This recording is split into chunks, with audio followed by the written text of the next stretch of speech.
Okay, so a warm welcome everyone present here. I, Ashi, would like to start this knowledge session on reducing workplace conflicts by personality insight. Workplace conflicts often stem from misunderstanding, differences in communication style, and clashing personalities. By understanding personality trait and behavioral tendency, organizations can create a more harmonious work environment. SEMS Welfare Foundation, a registered non-profit organization, is dedicated to social impact across various sectors. We focus on education, particularly skill development and entrepreneurship.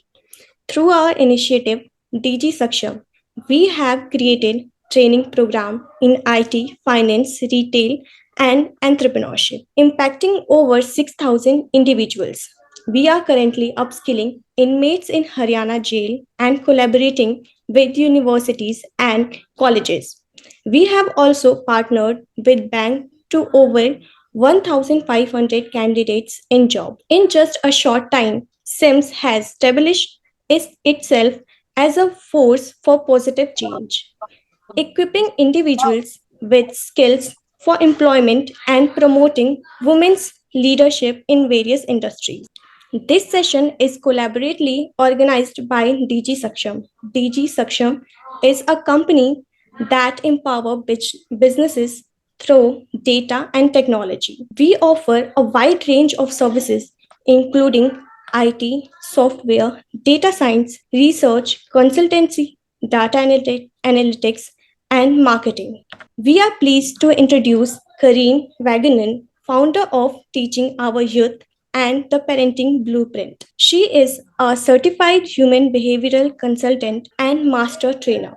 She empowers parents, educators, and coaches with transformative strategies to build strong, confident families through effective communication and personality insights. So let's welcome her. Hello, everyone. It's good to see with you today. Good to be with you today. All right, we still got a few more people coming in the room. Let's get them in. Let's get them in. All right. A few more people joining us, everybody in the room, and we will get started. Okay. So are you ready for me to go? Is there anything else we need to cover? Any housekeeping stuff, or are we good to get started? Ma'am, I think we should start. All right, let's do it. Well, welcome everyone. I am so happy to be with you today. It is early morning here for me, where it's evening there for you. And I am happy and honored to be back to share with you today some insights that I think are really going to impact you, not only professionally, but in the workplace, but also personally, as we start to understand the different personality dynamics of those in our world, those that we interact with. And I think it has been mentioned that I had been with you back in October. So I shared some personality insights back then, but today we're going to be taking this a little bit deeper. Let me go in and I'll share my screen and we can get started. If you would like, feel free to take some notes or screenshots on some of the concepts that I'm going to be sharing with you today as we look at reducing workplace conflicts by understanding different personalities. There are going to be a couple of objectives that I want you to keep in mind as we're going through this. The first objective here is understanding your own personality. Why you think and act the way you do. What is the motive and drive behind some of the behaviors and the way you interact with others? And not only in understanding yourself, but understanding that there may be others who have a different point of view. All right, let me see. We got some people. We need to get in the room. Some people in. We got a lot more people coming, which is great. All right, got everybody in the room. So a couple of things. Understanding yourself, and then understanding that others may have a different point of view than you do. And then I want you to think about, as we're going through this presentation, how can I adapt my interaction? See, it seems to be we want everybody to adapt to us, when really, if we have the information that I'm sharing with you today, our goal is for you to take the lead and you be the one who's going to adapt your interactions to meet the needs of your coworkers so that we can do what? Apply the right strategies in reference to communication and collaboration so we can reduce the conflict in the workplace, so we can increase the productivity with the teams we're working on and develop more positive relationships in the workplace. Because there's nothing worse, and having worked with teams for so many years, feeling as though you need to go into a workplace in which you don't feel comfortable, in which you don't feel valued, in which you don't feel appreciated. And sometimes you can just, on your way to work, just start to feel the anxiety that I need to go into a place where I'm not feeling as though I'm contributing or understood. And so what I'm going to be sharing with you today, hopefully will give you another lens on which to view some of the interactions that you're having with other people. So, oh, great. We got a couple people popping in. All right. So I know people are still coming in, but I want to be respectful of your time today. So let's get started. So what I want to share with you first is the understanding of the DISC model of human behavior. And I shared a little bit about this back in October, but today I want to put a little different spin on this. We're going to be looking at personalities and communication styles as it pertains to leadership. And the reason why I say leadership, and you may say, well, this isn't necessarily a leadership training. Well, you are a leader. You are a leader every day. You are leading yourself as you come into the workplace. So I really want you to look at this through that particular lens. So when we start to identify personality traits, there are two observations that I want you to keep in mind. The first observation is, what is your pace in life? Now you can see at the top and bottom of the graphic the words outgoing and reserved on the DISC model. This is what we call our pace in life.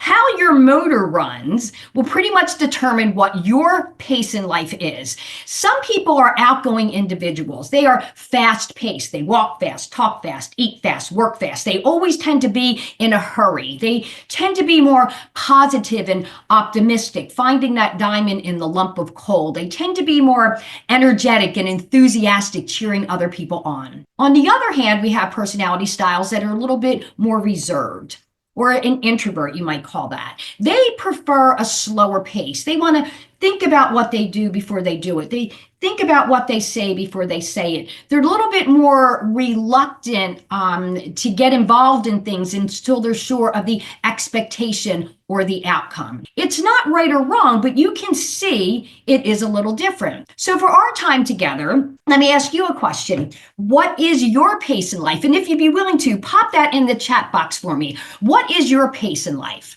How many of you feel as though you're probably fast-paced, outgoing, like to keep things quickly? Pop outgoing into the chat box for me. And those of you who feel as though, I'd like to take my time and think things through. When things come quickly at me, sometimes I feel a little bit overwhelmed.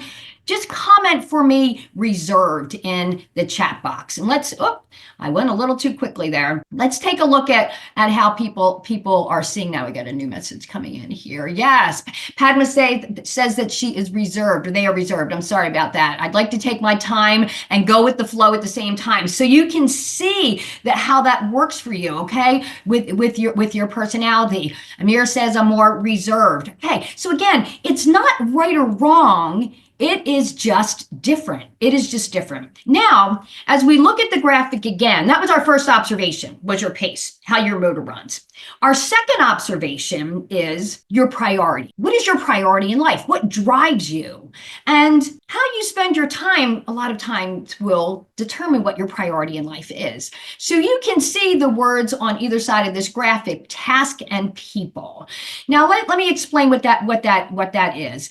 Task-driven individuals are like fine-tuned, well-oiled machines. They go through life accomplishing tasks. They make lists, they check things off the list. If they may have multiple lists based on what they're doing in different areas. If they've done something in the day that's not on the list, they'll probably put it on the list so they can check it off the list and feel as though they've gotten more tasks accomplished. They are all about form and function and plans and progress. Task-driven individuals focusing on the accomplishment. Now, on the other hand, we have folks who are more people-oriented or relationship types. Now, relationship types will pretty much tell me, Karen, but I make lists. I make lists too. And a lot of times I'll say, but do you know where you left it and can you find it? Because people-oriented types tend to be the pile people, where task-driven people tend to be the file people. They just have a lot of things, a lot of busyness going on. Why? Because their focus is more on the people.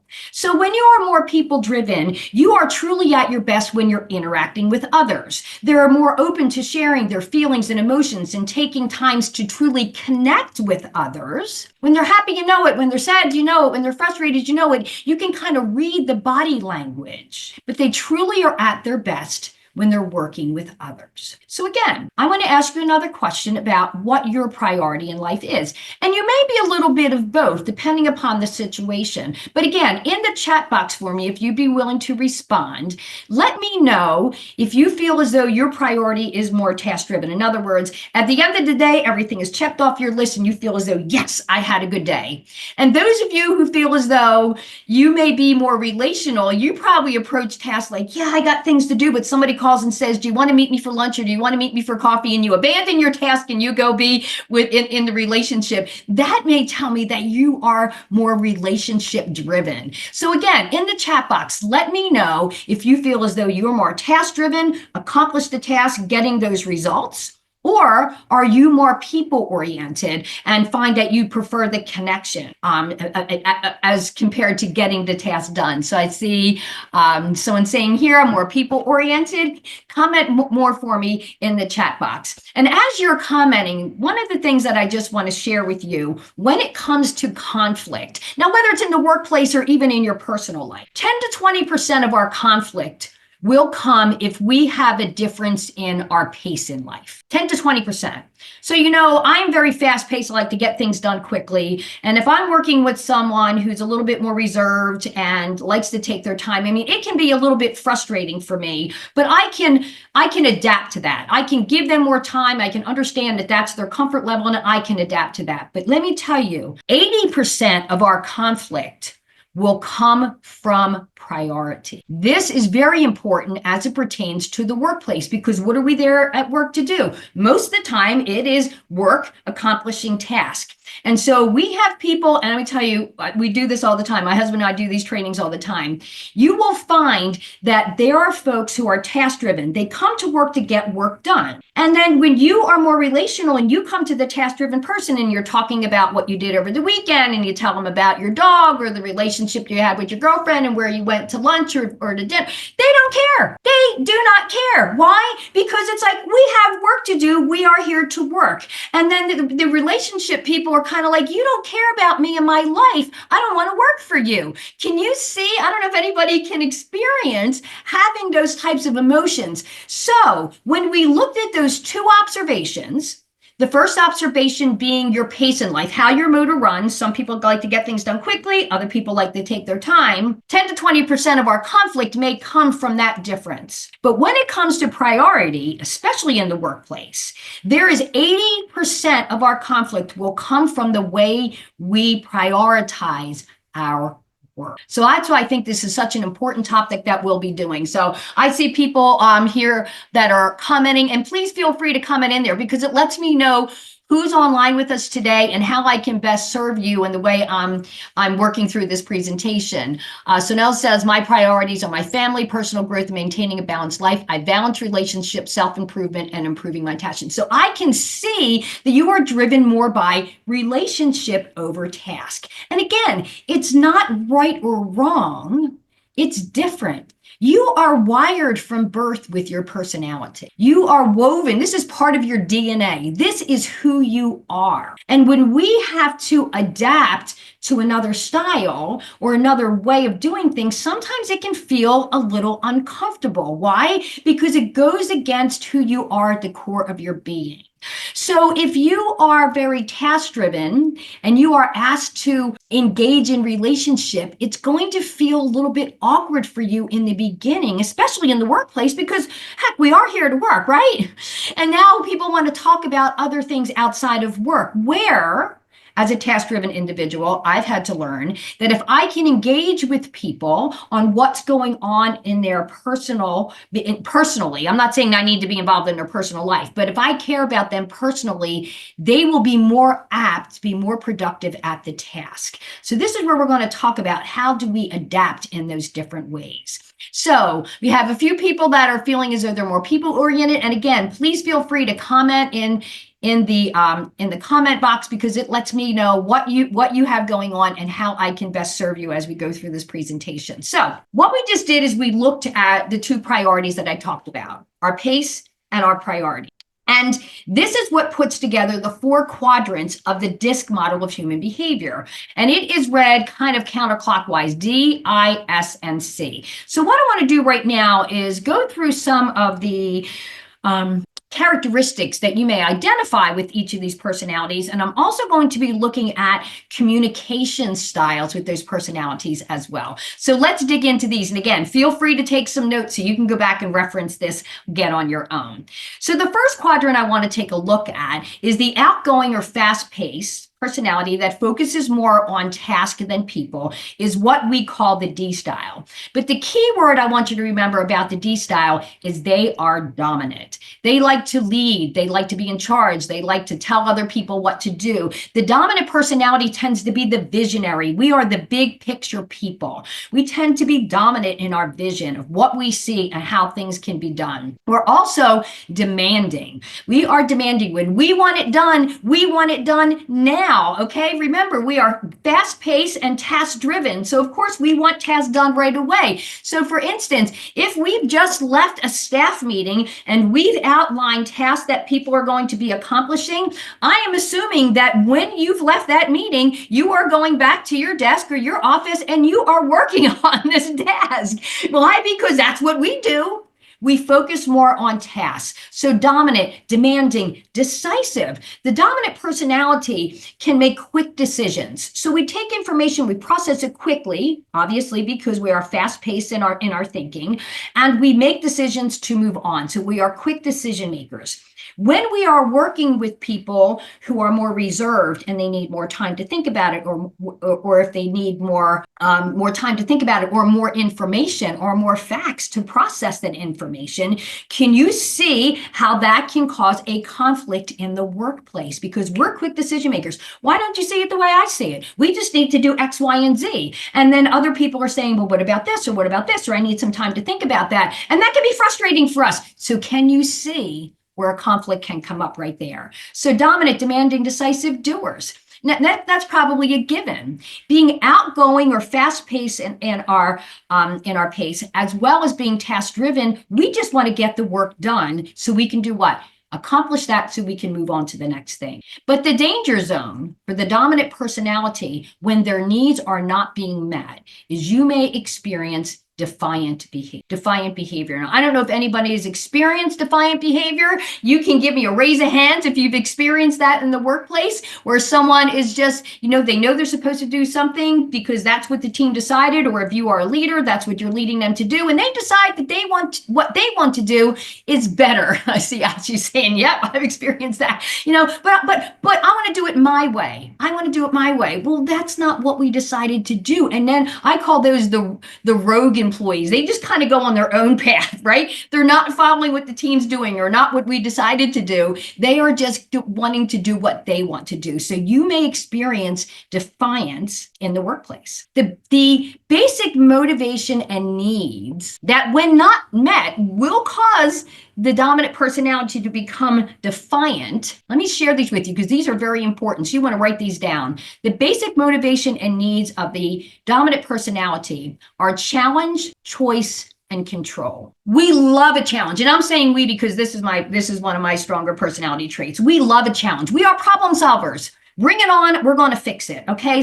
And if they are not being challenged, they will become a challenge in the workplace. Why? It's almost like, I'm not saying I do this anymore, but maybe I did once upon a time in my life, but maybe we're like creating challenges that we can solve, right? So if they're not being challenged, they can become a challenge, but they want choices and control. For the dominant personality, we don't like necessarily being told what to do, unless, of course, it's our idea. We'd rather have choices so that we feel we have a level of control and we're not being told what to do.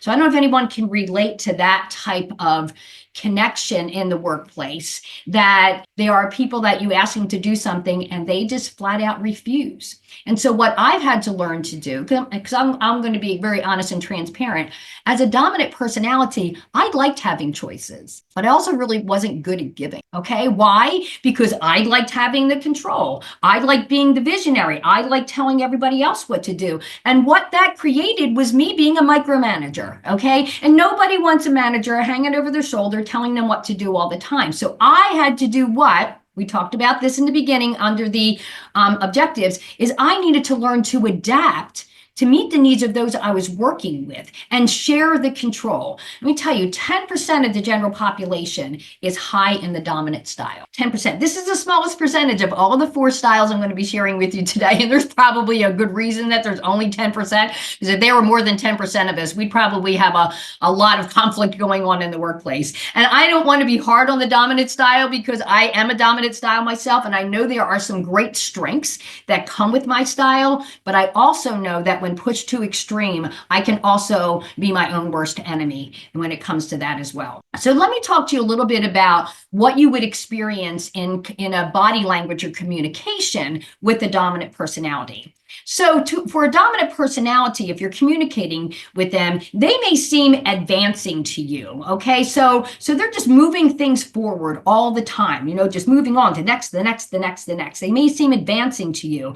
Expect big gestures, okay? Because they're outgoing. A lot of that comes with their body language. So there's going to be big gestures. They don't have a quiet body language. They are a little bit more, I would say, animated. The inspiring style, we'll talk about that, has that as well. So expect big gestures in the way they talk.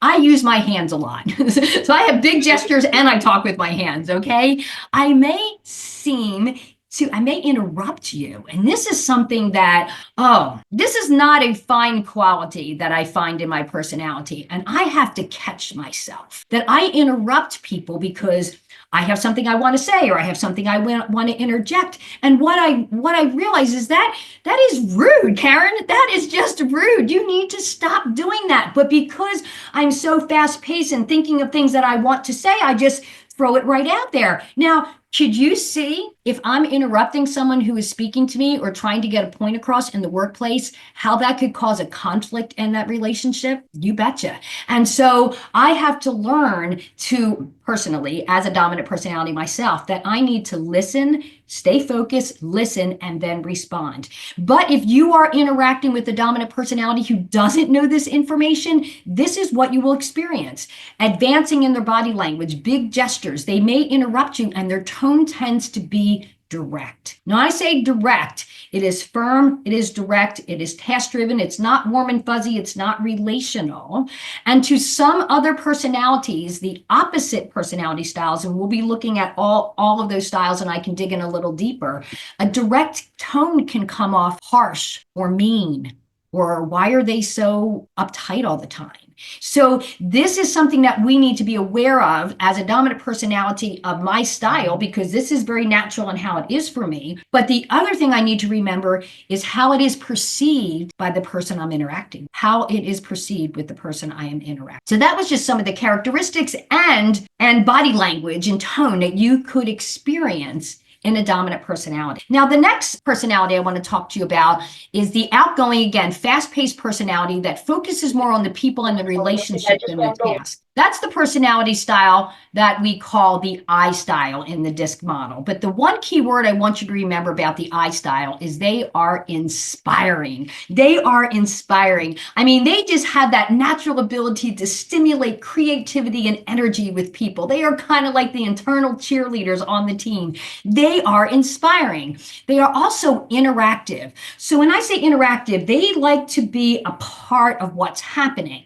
Interactive. They are not not sit down, listen to lecture. They are interactive in that whole process because they like to be involved. They're very people oriented, so they want to be involved in the people and the process and everything that's happening. Inspiring, interactive, involved, and imaginative. Now, in the workplace, you will find with the inspiring personality that they think outside the box. They are the creativity. They think of new and different ways to do things that maybe hadn't been done before because they are just so creative. Remember, outgoing, fast-paced, thinking of things all the time, very people-oriented. So they're always thinking of new ways of doing things, incredible imaginations. And you may know people like this, and you can start to reflect back and value the energy that they bring into the environment. But the danger zone for the inspiring personality when their needs are not being met is you will experience illogical behavior. I mean, they just go off and do some crazy things, okay? Now, I don't know about you, but this is an illogical graphic for me because I would never, ever, ever be that close to a shark underwater. But anyhow,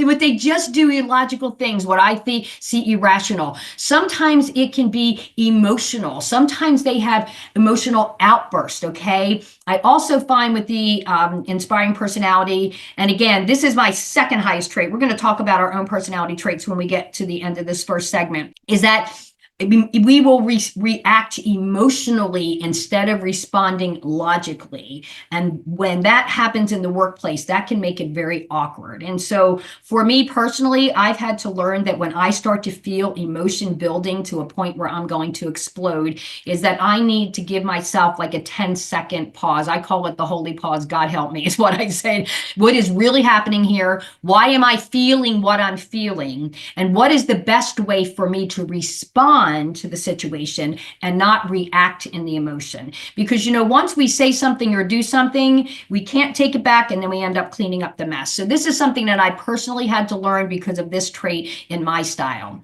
So let's take a look at what those basic internal needs are of the inspiring style that could cause them to become illogical. The three basic needs of the inspiring style are recognition, approval, and popularity. Recognition, in other words, getting validated for their ideas, recognition and public recognition in front of the team, that recognition, approval, that they're doing a good thing, that they're doing good work. When they get approval, it motivates them to want to do it again. Why? Because it felt good to get the approval, so they want to hear it again. And they do need to hear that because it does what? It validates that they're doing a good job. And popularity, in other words, they like to be able to interact with everybody. They really like to be friends with almost everybody in the office. And you can find that they do connect with people of all different types. That's one of the things that I really do love about the inspiring style. 25 to 30% of the general population is high in the inspiring style. Now, let me tell you, the inspiring style is fun. They're creative. They're inspiring. They have a lot of energy that they bring to the organization, 25 to 30%. Now, the challenge I will say with the inspiring style, and again, I don't want to be negative with this, is because they are so fast-paced and don't necessarily focus on tasks, they are kind of like the bouncers of ideas. They start this, they start this, they start this, they start this, and I don't know if anybody here on this presentation today feels as though they have a lot of this energy in their traits as well. But you may have about 5 different projects started that aren't even close to getting finished because you get excited about the next project and start that project, but you haven't finish this project because it's like the next shiny object that we get attracted to. And that's part of who we are. Now, in order to discipline ourselves, and I always say discipline is a discipline of self-discipline, I personally had to say to myself, do not start too many projects until you finish the ones that are on your plate, because now I've got all these things started and nothing completed. And so that needs to be my discipline, to focus to complete a task, even if I may have a couple others started, but to not start so many that I'll never get anything done or completed because of the fact that I just bounced from one thing to the next. But the inspiring style brings so much energy and enthusiasm to the organization. You got to just love that. So this is what you can experience in the body language of the inspiring style. They may seem amusing to you. When I say amusing, they tend to laugh a lot. They may try to find humor in the different things that they're doing. I also know that you can expect expressive gestures. They're very animated in the way they talk. That's just what they bring. They also may be distracted. So in other words, they may be talking to you, but they're looking at what's going on beyond you, because any little shiny object can catch their attention. And I'm telling you, I have that challenge too, that my mind starts thinking of things, and I'll do what? Either I'll interrupt because that's my dominant personality, or I'll kind of get lost in what they're saying and completely lose focus. And so I may get distracted. And so in order for me to do what? Discipline my self-discipline, I need to stay focused. And even in my mind, I'm saying, pay attention, Karen, don't interrupt. Pay attention, don't interrupt, because my head wants to go to other places. But what happens is that can be disrespectful to the person that I'm interacting with. So I have to discipline myself. And what am I doing? I'm adapting to that person's needs. I'm going to share with you, this is just a personal story, but I believe that this is going to touch every area of your life. My middle son, Eric, who is in his 30s now, so he's probably as old as some of you because I'm old. He has a lot of I in his style. And we live a couple hours away, so we don't get to see each other as often as if we were living in the same community anymore. And when he calls me on the phone, can I tell you our last phone call was 4 hours long? 4 hours long. I had to plug in my phone twice. My earbuds died. I mean, he just wanted to talk and talk and talk. And I really needed to stay in there. Why? Because that was meeting his need of being able to interact and know that I was attentive and I was paying attention. If I were to be distracted or change to something else that he didn't want to talk to, he would not have felt valued and appreciated in our relationship. So yes, we may get distracted, so we may need to discipline ourselves to stay focused. Why? So the person we're interacting with feels important and validated when we're spending time with them.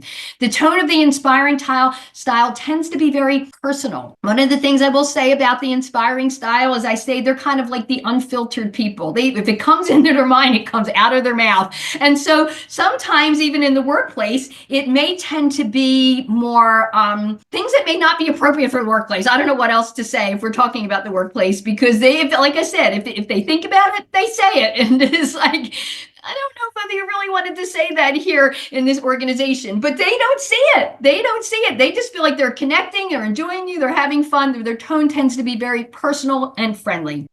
So now let's take a look at our more reserved personalities. So we just went through the dominant, inspiring, which are both the outgoing personality styles. Now we're going to take a look at some of the characteristics and communication style of the more reserved personalities. So the reserved personality that focuses more on people is what we call the S style. But the key word I want you to remember about the S style is they are supportive. They are naturally supportive. They are working behind the scenes, making sure everybody has what they need to accomplish their task. Okay, so they're not out there, toning their own horn. They are kind of behind the scenes, making sure that everybody has what they need to do their job and do it well.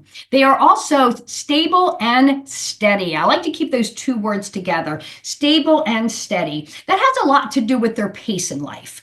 A lot to do with their pace in life. Remember, they're more reserved. They like it to keep it calm. I mean, again, I'll share with you a personal story. My daughter, Anna, who is my third child, Anna is every one of these characteristics. I mean, every one of them is her. And I am a dominant mom. And if you looked at the model, and I'm going to be showing it to you again, the S is a polar opposite. It's diagonal, which means we are very, very different. We couldn't get any more different.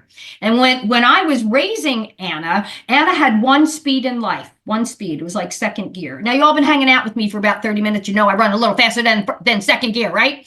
And so I really struggled with the fact that everything took so long to get done. Why can't she just move faster? But this is what happened.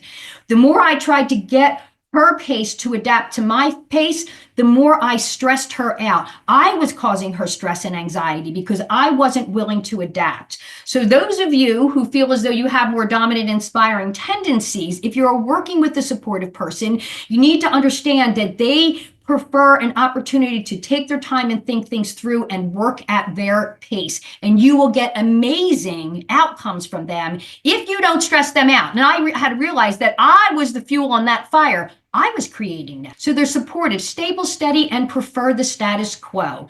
So when I say prefer the status quo, what I mean is they don't like change. And in this world today, business is always changing. The workplace is always changing. We're always bringing in new initiatives. And so for the supportive personality, they will be the style that gets reluctant or resistant to change. Why? Because they know what they do it well, and now I got to make change, and now I'm unsure of everything that's happening again. So if you are implementing that, and actually we've been doing a lot more trainings on how to lead through change, because change is happening all around us, especially with technology and AI and the technology processes that are coming into the workplace. Some personalities don't want to change, but either you change or you get left behind. And so how can I work better with the supportive style so that I can bring them on because they prefer the status quo? Now, the danger zone for the supportive personality when their internal emotional needs are not getting met is they can become a sucker. Now, I know that may be a hard word to say, become a sucker, but let me give you an example. I could be sitting in a meeting with somebody and someone next to me says, "Oh my gosh, it is so hot in here. It is so hot in this room. It's just so warm. I'm just so uncomfortable." And the supportive personality could say, yeah, it is really warm in here. And then the person on the other side could be saying, "Oh my gosh, the air conditioner is too high and I'm freezing in this room." And they could say, yeah, it is cold in this room. So this is what I'm saying is they can kind of go with the flow. They can kind of be the chameleon based on what's going on. But is it really how they truly feel? Or are they just adapting to what other people are saying when their emotional needs are not getting met? So let's take a look at what those basic internal emotional needs are for the supportive personality. And they are appreciation, security, and affirmation. The supportive personality is motivated by appreciation, security, knowing they are secure in that relationship, in that position, and affirmation. When those needs are not being met, they can be led or swayed, as we talked about being a sucker, to what the consensus is of the majority, even though it may not align with who they are. So one of the things I will share with you again is I talked about being the S personality being my polar opposite. Words of appreciation didn't come natural to me. I'm kind of like the Nike swish woman. Just do it. Like, just do it. We have things to do. We have goals to accomplish. Get the checklist. Let's knock it out. But what I found is that when the supportive personality had received affirmation that they were doing good work and that I appreciated them, it motivated them to do more work. Without that, sometimes they felt, see the word security? They felt unsure or insecure about what they were doing. So they did need to have that feedback so that they felt secure in the environment that they were doing good work and they would continue to do more. So don't ever underestimate the power of someone not being sure and not working, okay? We need to be the ones to adapt. Like I said, every day you're leading, no matter where you are, to meet the needs of others so we can reduce the conflict, increase the productivity, and maintain positive relationships in the workplace. 30 to 35% of the general population is high in the supportive style. That is the highest of all four I'm going to share with you today. This is servant leadership. The supportive personality, it has that serving mentality. How can I help you? How can I serve you? That's their leadership style, is through serving. Now, let's take a look at some of their communication style. Now, for them, they may seem reassuring to you. And when I say reassuring to you, you may be talking to them and they're just like nodding their head. They're not necessarily commenting back. But when I say reassuring, you're talking and they're just nodding their head in agreement with you. You can expect gentle gestures, which is very different from the big and animated gestures you may find in the outgoing personalities. They're a little calmer with their body language. I'm not saying that that's stoic, but they're just very gentle. They also may prefer listening over talking. That's why I say they listen and they nod. They listen and they nod. They prefer listening over talking. Where the dominant inspiring, they're always talking. They're talking over everybody, okay? But they truly are listening and taking it in. When they do communicate with you, their tone tends to be very warm, very friendly, very open. Okay, it's very easy to talk to them. Those of you who have that supportive personality, you'll find that people will come to talk to you. Number one, because you listen, and number two, you offer a warm response to them as well. The communication style of the supportive personality. Now let's round this out to the cautious style, and then I've got a couple of leadership tips I want to share with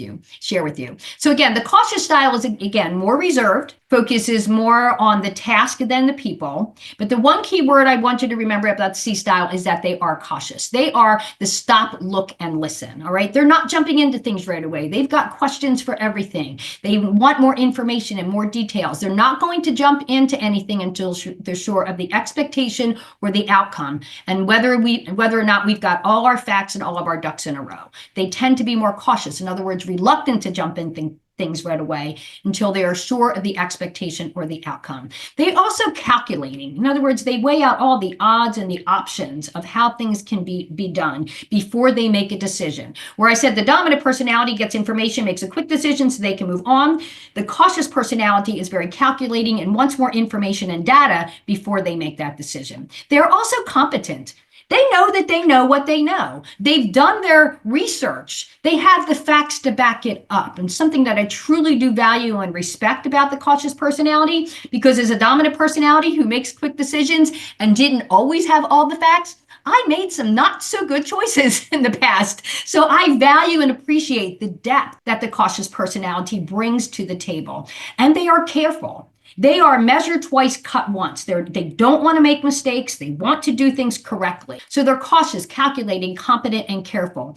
But the danger zone of the cautious personality when their needs are not being met is they can become cold and withdrawn. They can almost like isolate from other people. If things aren't going well, they just pull back. They are not talking about it. They don't want to engage in that. And so if you are experiencing that behavior in the workplace where someone has become cold and withdrawn, that's when you recognize which one of those emotional needs are not being met. If those needs are not being met, how can I meet those needs so I can bring this team member back to the table because I value and appreciate what they bring? They can become cold and withdrawn. Now, what are those basic motivational needs that need to be met so they don't become cold and withdrawn? Let's check that out right now.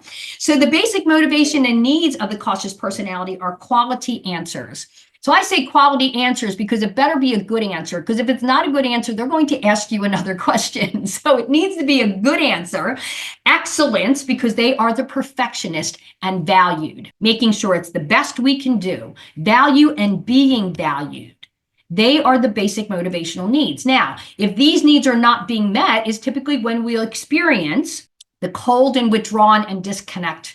And so if that's happening, that's when we can personally go and say, hey, I'm sensing that you're not feeling very comfortable in this situation. Is there anything I can do to support you to feel more comfortable with what we're moving on with? In other words, take note of that in their body language so you can address that. 25 to 30% of the general population is high in that cautious style. Stop, look, and listen. These are the perfectionist things need to be done a certain way, their way. Their way is the right way. You know that, right? And they will tell you why it is anyhow. So gotta love that about them. Gotta love that. My oldest son, I feel like I'm sharing personal stories, but I don't like necessarily telling stories about other people. So I just take it to my own personal home. My oldest son has got a lot of that dominant and cautious, and his way was the right way, and you couldn't talk him into anything else. And even as a parent raising him, and I knew, yeah, not necessarily, I had to let him go and do it, because if not, he was going to fight me on it. He needed to experience those consequences, because his way was the right way, but not always, you know? So, but these were things that he had to learn through life experiences. All right. So let's take a look at their body language and their communication. They may seem unemotional to you. So when I say unemotional, they're very guarded. It's hard to read them. This is how Kyle laughs. That's his laugh. You know, where my son Eric has a big old belly laugh, you know, so they're just very guarded. So expect that there's controlled gestures. They carry themselves a certain way, and sometimes it's hard to read them, especially, I'm going to talk to you about myself and that dominant, outgoing personality, and I can't read somebody. I'm kind of like, lighten up. I want them to laugh. I want them to engage, but that's just how they carry themselves. Not right or wrong, just different. They may also focus on the details. The details are very important to them. So if you are not giving them the details, it's almost as though you lose credibility with them, because the details are very, very important to them. And their tone tends to be more monotone. In other words, there's not a lot of inflection in their voice. They're very kind of flat, not right or wrong, just different. But can you see someone with my personality, and I'm just sharing again, being transparent, being very outgoing and animated, communicating with a person who's monotone in details, and I can't really read them, how hard that can be. It's almost like, oh, forget it. I'm just moving on to somebody else who wants to talk to me, right? And so, but that's not how we engage collaboration on the team. These are some of the things that do what? Cause conflict. So because this person is hard for me to read, it's hard for me to connect with, and I'll just go work with someone else that I connect with. And I'm not saying that's a bad thing, but I'm also saying you are missing the value that this person brings to the team. Why? Because they do see life different than you. And how can we embrace and value that difference and that diversity rather than pushing it aside? Listen, I'm sure you may have heard the term, birds of a feather flock together. So in other words, we tend to hang out with people that think and act like us, but then we're really missing another perspective of a different style. That's why we want to be able to better understand the different personalities so we can embrace them and the value that they bring to the team. So what I want to do right now is ask you, what is your personality style blend? So I want to go through just a quick exercise with you, and I want you to engage with me in the chat box if you can. Based on how you answered the first two questions when I was looking at the observations, what is your pace, outgoing, reserved? What is your priority, task, or people? How you answered those two questions would determine what we call your predominant style. In other words, this is your comfort zone. So for me, I am outgoing and my priority tends to be task. And with that being the case, my predominant style is dominant. So I want you to think about, what is your predominant style? Pop that in the chat box for me. And as we're going through that, then and you may be different. You may be more reserved and task driven, so you're more cautious. You may be more outgoing and people oriented. You may be more inspiring. So based on how you answer those two questions, tells me your predominant style. Let's see, we got a couple chatting in here. Okay, we got supportive and supportive. Okay, we still got people coming into the room. Yes. Anybody else? What is your predominant style? Pop that in the chat box. Denise says leadership.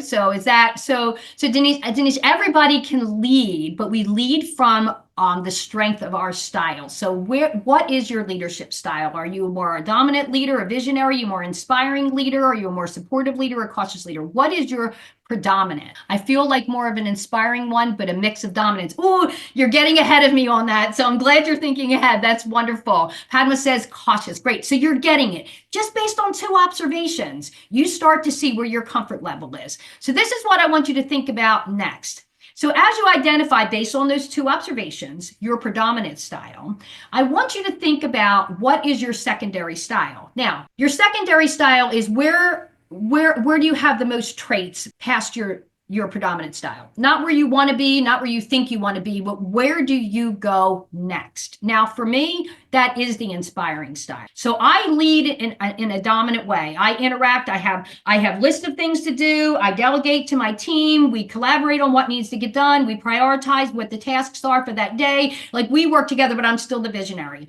But I like to do it by interacting with the people. I just don't like to belt it out. I do like to collaborate. Are you okay with that? Do you have any questions? And work through that. So what this tells me is that I have a dominant, inspiring style. So I want you to think about, what is your secondary style, and put your style blend into the chat box. And again, somebody had already done that for me. I think it was Jasmine.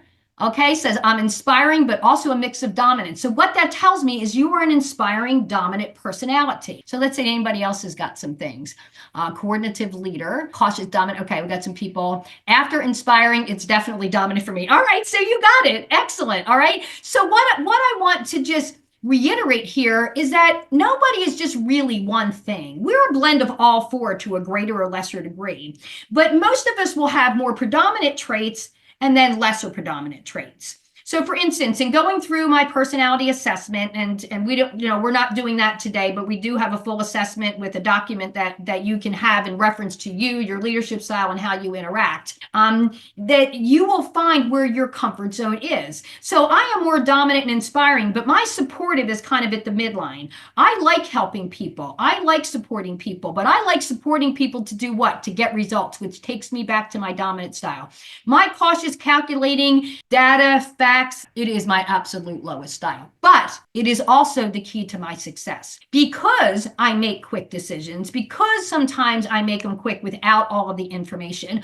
I found that I had challenges down the road. Why? Because I didn't think thoroughly. So that's why I value and appreciate what that cautious personality brings to the table. And I've also learned, because I'm a lot older now, that I do need to pause and think things through. Because if I don't, there can be some mistakes that are made. All right. Self-discipline. Okay. You guys are getting it. The dominant leadership style, so Nell says, a dominant leadership style can be effective in certain situations, such as crisis management or highly structured environments. Absolutely. Because that's the challenge. Bring it on. They have the vision. They start delegating and get things done. They're absolutely right. That is definitely the value that you would see in that leadership style for sure.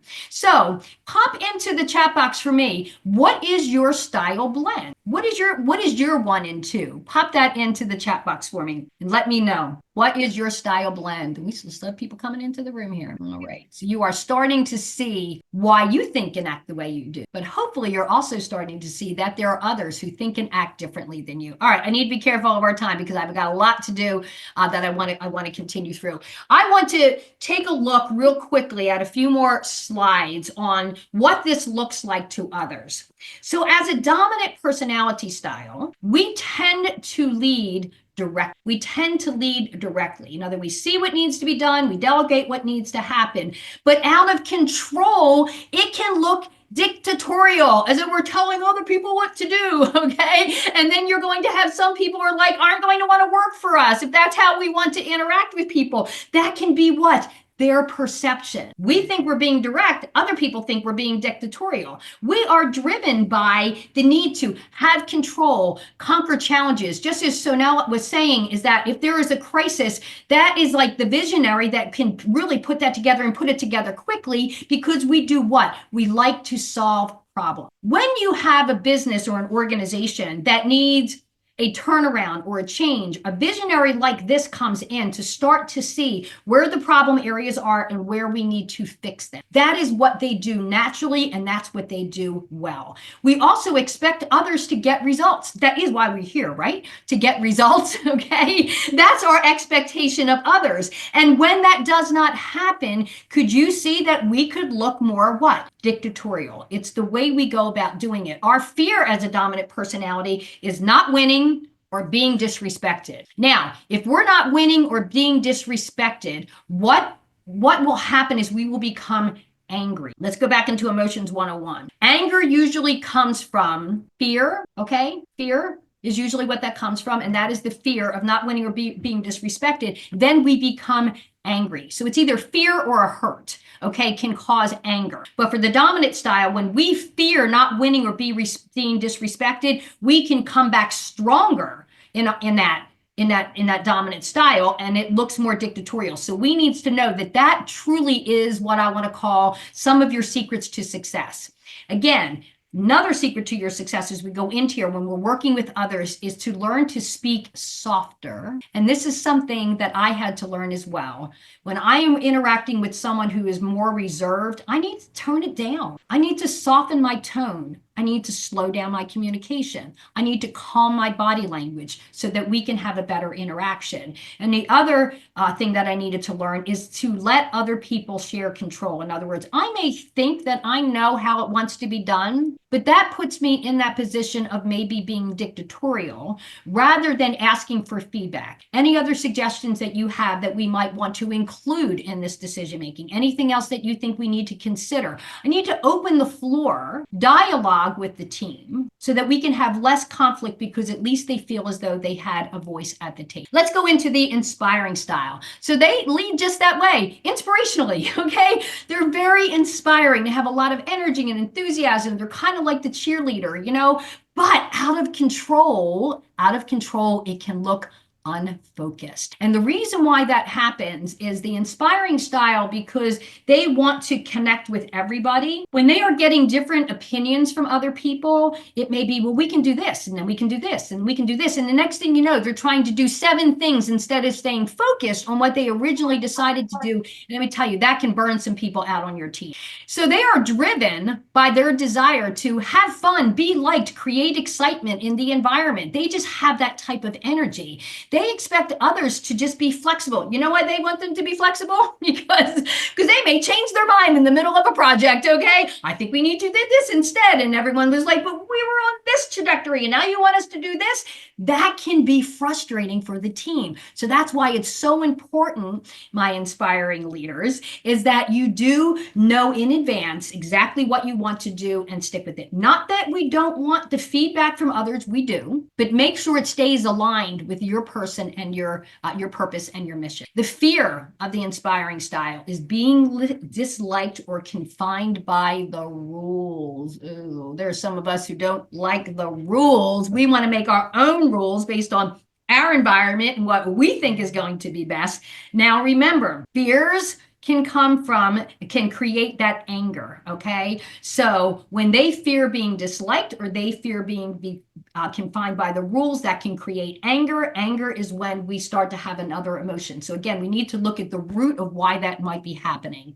Key to success of that is being able to listen to others. And I'm saying on the bottom of my slide here, listen to others and then focus. Focus, focus, focus. All right. I went too far on this. All right.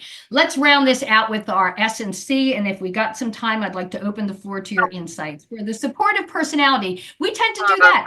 Lead supportively. As I said, they operate behind the scenes. They want to make sure that everyone has what they need to do their job and do it well. But out of control, it can look indecisive. Remember, I talked about the yes and no and how they can get sucked in. So in other words, they may have a vision of what they want to do or how they want to support. And then other people come in and say, well, we should be doing this, and we should be doing this, and we should be doing this. And next thing you know, they're being led to do other things that they shouldn't be doing. So, and then it's like, well, let's do this and let's do that, which tends to frustrate people. Supportive personalities, I love you. You are the salt of the earth. You are the most amazing human beings, and you need to follow your gut. You know what's right. Don't let other people lead you to do things that are not aligned with who you are, what you believe, because people will do that to you. Okay, so we can't always sway back and forth. You're definitely the most collaborative leadership style because you're open to hearing what people have to say. I just want to remind you, follow your gut. It's usually your best instinct, okay? Indecisiveness can really make you question who you are and what you're doing. You are driven by your desire to maintain peace, minimize confrontation, and help others. You are the peacekeeper. You really like everyone working together in harmony, no conflict in the workplace. And really, your driven is to help others reach their goals. You expect everybody to cooperate, everybody to just get along. This is where I was talking about going into work, whether you're taking public transportation or you're walking or you're driving your car and you're going in, you're thinking, oh, I got to go into this environment. You're standing outside the door because you know that it's like it just feels sticky and tense inside. Nobody wants to work in that. That's why these principles are so important to be able to create a collaborative environment without conflict. You expect others to cooperate. Your fear is confrontation and change. I talked about change a little earlier, didn't I? Confrontation and change. Why? Because they like to do things that they're doing. They know they do it well, and that's what they want to continue to do because that's what their safety, their comfort zone, their security. And so when we bring in change, it's like, oh no, I got to change. I got to do this and this and this. How do I do it step by step? That's a whole nother workshop on how to lead change, especially with resistant people. This is some of your keys to success is to learn to decide and act. As I said before, in your heart, your gut, what you want to see that aligns with you and your vision. Okay, so decide and act, and then hold people accountable for their actions when they go against what you believe to be true. That may mean that you need to have some difficult or uncomfortable conversation. Not that you're not willing to hear what the other person has to say, but don't allow what I want to call the bullies in the workplace to sway you to do something that is not in alignment with your vision of what needs to be done. Let's round this out with the cautious personalities, because I think we are just about out of time here, okay? So for the cautious personality, they lead carefully, okay? They are stop, look, and listen, okay? Things have to be a certain way. They've gone deep. They understand what they need to do, but out of control, it can look critical. And let me tell you why that is. Looks critical because if there's going to be a problem, they find it. Sometimes to me, because that's my lowest style, I would like, oh my God, you're raining on my parade. I come up with this wonderful idea and you just shot 14 holes in it, But let me tell you what I've learned to appreciate about them. I'd rather them find the problems before I got halfway down the road than to feel like I got halfway down the road and said, oh, shoot, I didn't think about that, right? Because that's my quick decisiveness. So I value that. But out of control to some people, and it did to me, be like, oh my gosh, they're so critical of everything we do. But I have learned to appreciate and value what they bring to the team. They are truly driven by the desire to analyze the data. They are the data people, okay? The data speaks, checking for accuracy and doing things right. They also expect everyone to follow the procedures. Why do we have procedures if people aren't going to follow the procedures, okay? They are the one who write the rule book, okay?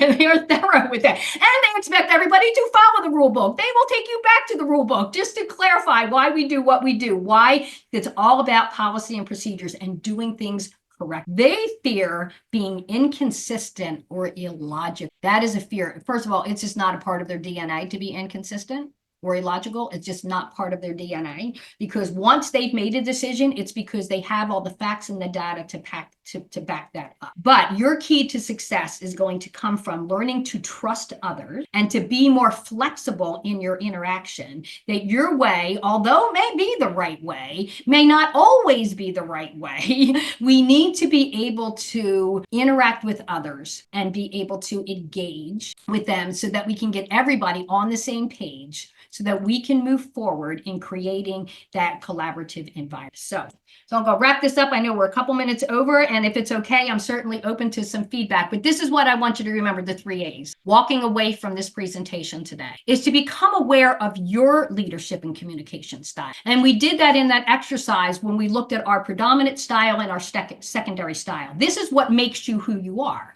This is what we would call your preferred environment in the workplace. But that's not what do I want to say? That's not the reality of what we're going to be doing when we're in the workplace. We're going to be working with diverse personnel. And so we need to include that vision of how people see things differently than we do. And that's where it comes into the second step. And that's adapting your style to meet those needs of your team members. So we can do what? Reduce that conflict so everybody seems and feels heard, and apply the right strategies by meeting those emotional needs to lead your team towards a more collaborative environment. So this was a lot of information in a really short period of time. And I talk really fast, you know that, right?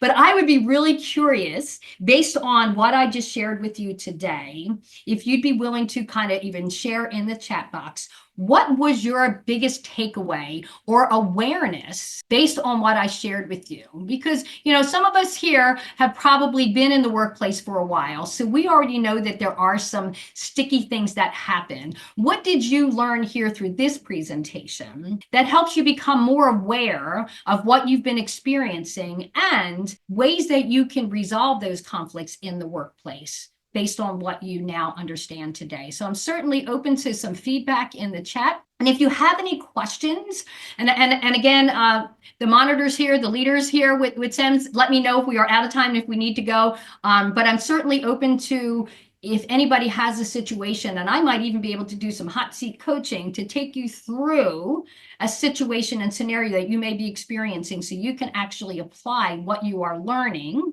in a situation that you're having today. All right, I know they're putting in the feedback forms in there for you today. Great. Okay, so on the behalf of organizing team, I would like to sincerely thank Kareem Wagnon ma'am for our outstanding speaker today, and we had the chance to hear a fascinating and thought-provoking conversation today.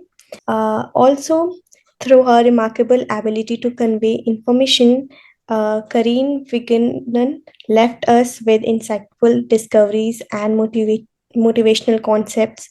Her engaging lecture enthralled us and motivated us to learn more.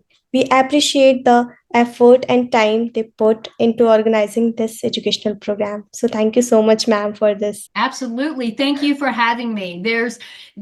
I've always been fascinated with human behavior. I also see that it can also be the things that cause us the most conflict when we don't understand how to see life through a different lens. And so I hope what this brings is just some awareness that it's not right or wrong, it's just different. And people have different views and different perspectives. And when we can value and appreciate someone else's perspective, where we don't feel as though we're pushing somebody away because they think differently than us, don't you think that we will have a much better world? Not just in the workplace, but to just value and appreciate someone else's different perspective. And so I have a question here that someone just posted. How do introverts and extroverts handle workplace disagreements differently? Okay, can I answer that real quickly if you don't mind? Because that would be really quickly with Sanel. So Sanel, this is what I have found. Extroverts are just that, outgoing. They are going to just speak. They are going to act. They are going to do. When there are disagreements in the workplace, the reserved personalities or the introverts, they shut